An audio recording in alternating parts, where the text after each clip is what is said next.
हाय, मैं डॉक्टर पदू कोटिया हूँ और मेरा स्कूल है विका India school of magic and occult sciences, जहाँ पर मैं ऑकल्ट साइंसेज, पैरानॉर्मल और विचक्राफ्ट के कोर्सेज़ करवाती हूँ। इसके अलावा मैं कंसल्टेशंस देती हूँ, लोगों को हेल्प करती हूँ, हीलिंग करती हूँ और डिविनेशन भी करती हूँ। मेरी जो जर्नी है वो बहुत ही छोटी उम्र में शुरू हो गई थी, जब मैं 7-8 साल की थी, जब मुझे बहुत सारी एनर्जीज़ नज़र आती थी आसपास में, बहुत सारे फिगर्स नज़र आती थी, स्पिरिट्स थी जो नज़र आती थी, और मैं इतनी छोटी थी कि मैं डिफ्रेंशिएट नहीं कर पाती थी कि वो इंसान हैं या फिर वो स्पिरिट्स हैं। इस वजह से मैं उनके साथ कम्युनिकेट करती थी और वो कम्युनिकेशन कई बार प्रॉब्लमेटिक हो जाता था क्योंकि वो जाना नहीं चाहते थे। और फिर एक टाइम पर मुझे पता चला कि ये इंसान नहीं है, स्पिरिट हैं। और वहाँ से मैंने आगे बढ़ते हुए मैंने ये सीखना शुरू किया कि किस तरह से अपने आप को प्रोटेक्ट कर सकते हैं और क्या एनर्जीज़ होती हैं।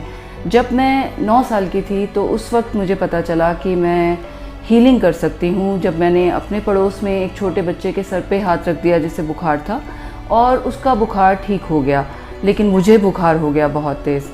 तो तब पता चला कि हीलिंग हो सकती है अपने हैंड से। लेकिन तब मेरे पेरेंट्स बहुत ज़्यादा डर गए और उन्होंने मुझे दूसरे लोगों से मिलने के लिए मना कर दिया, क्योंकि उन्हें लगा कि अगर मैं किसी के ऊपर हाथ रख देती हूँ वो तो ठीक हो जाता है, लेकिन मैं बीमार हो जाती हूँ। तो उनकी जो नेगेटिविटी है वो मुझ पे आ रही थी और हमें नहीं मालूम था कि उसे किस तरह से हैंडल करना है, क्योंकि मेरी फैमिली जो है साइंस बैकग्राउंड की है। हमारे घर में ज़्यादातर लोग इंजीनियर्स हैं, तो हम लोगों को इस बारे में, हमारी फैमिली में किसी को भी मालूम नहीं था। तो इस वजह से उन्होंने मुझे थोड़ा अलग रखना शुरू किया।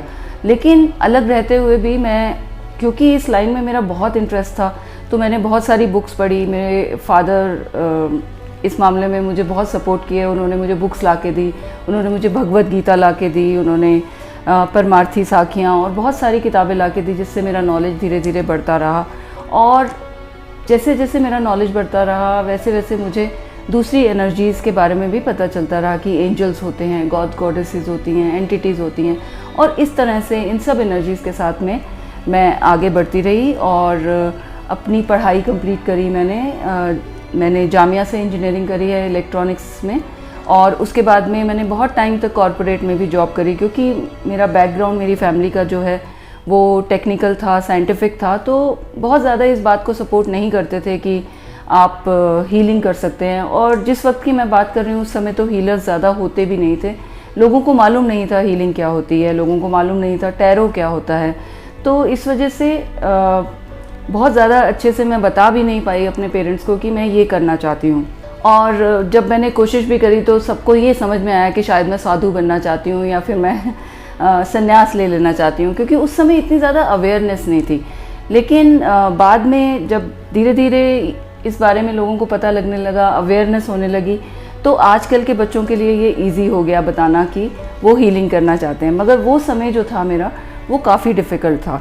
और मैं अपनी जॉब के साथ में हीलिंग करती थी। मेरे पास में वो लोग आते थे जो मेरे रिलेटिव्स होते थे या रेफरेंस से लोग आते थे, और मैं हेल्प करने की कोशिश करती थी। और मैंने काफ़ी वक्त तक लोगों की हेल्प करी। और फिर एक टाइम ऐसा आ गया जब मुझे समझ में आया कि बहुत ज़्यादा लोग आने लगे हैं और मैं जॉब के साथ हैंडल नहीं कर सकती। उस वक्त मैंने जॉब को छोड़ दिया और इस लाइन में पूरी तरह से आ गई। उस वक्त मैंने टैरो का अपना इंस्टीट्यूट खोला, क्योंकि लोगों को थोड़ी थोड़ी अवेयरनेस हो रही थी टैरो की, लेकिन लोगों को मालूम नहीं था कहाँ से सीख सकते हैं, कैसे सीख सकते हैं। तो मैंने अपना टैरो इंस्टीट्यूट खोला। मेरा पहला इंस्टीट्यूट था इंडिया में, और मैंने टैरो सिखाना शुरू किया। और धीरे धीरे मैंने विका इंडिया जो मेरा इंस्टीट्यूट है उसे खोला, लोगों को विच क्राफ्ट के बारे में बताया, लोगों को ऑकल्ट साइंसेस के बारे में बताना शुरू किया। आज मेरे पास बहुत सारे स्टूडेंट्स हैं जो मुझे फॉलो करते हैं। अब आप लोग सोच रहे होंगे कि इतना सब मैंने किया, लेकिन ये नॉलेज आया कहाँ से? तो मैं आपको बताना चाहूँगी कि मैं एक बॉर्न साइकिक थी, और मुझे धीरे धीरे मेरी पास्ट लाइफ जो ओपन हो रही थी वहाँ से बहुत ज़्यादा नॉलेज आ रहा था। और जब मैं 15 साल की थी उस वक्त मुझे मेरी टीचर मिली, जिन्होंने मुझे रीइनिशिएट किया विका में, और उन्होंने मेरी जो पावर्स जो पुरानी थी उनको उन्होंने इन्वोक करके दिया और मुझे गाइड किया कि किस तरह से आगे बढ़ना है और क्या क्या मैं कर सकती हूँ। उन्होंने मुझे साइकिक प्रोटेक्शन सिखाया, उन्होंने मुझे बताया कि मैं अपने ऑरा को किस तरह प्रोटेक्ट कर सकती हूँ और मैं किस तरह से उन एनर्जीज़ को रोक सकती हूँ जो ज़बरदस्ती मेरी फील्ड में आके मुझसे बात करने की कोशिश करती हैं। तो वहाँ से मैंने सीखना शुरू किया। आगे चलकर मैंने प्राणिक हीलिंग सीखी, मैंने हिप्नोथेरेपी में पीएचडी किया है, मैंने टैरो में पीएचडी किया है, और जो भी कोर्स मुझे जब भी लगा कि ये मेरे काम के हो सकते हैं या इससे मुझे कुछ नॉलेज मिल सकता है, तो मैंने वो नॉलेज कलेक्ट किया। बहुत सारी बुक्स हैं मेरे पास में। मैं उस समय से बुक्स खरीदती हूँ जब इंडिया में ये बुक्स मिलती नहीं थी, और जब भी कोई बाहर जाता था तो मैं उन्हें बोलती थी कि आप प्लीज़ मेरे लिए बुक्स लेकर आना। तो मेरे पास बहुत सारी बुक्स हैं जिन्हें मैंने पढ़ा, और बहुत सारे मेरे टीचर्स हैं जिनसे मैंने छोटी छोटी चीज़ें सीखी, और बहुत सारा मेरी पास्ट लाइफ का नॉलेज है जिसको लेकर मैं आगे बढ़ रही हूँ। और आज मैं कोशिश कर रही हूँ कि मैं सब लोगों की हेल्प कर सकूँ और लोगों में से ये डर हटा सकूँ, ये जो नेगेटिविटी और पैरानॉर्मल का डर है। मैं कोशिश करती हूँ कि लोग इस डर से बाहर आ जाएं, क्योंकि जितना आप डरते हैं उतना आप इस चीज़ में फंसते हैं। जब आप डरते नहीं हैं, आपका ऑरा स्ट्रॉन्ग होता है, तो आप पर ये चीज़ें असर नहीं करती हैं।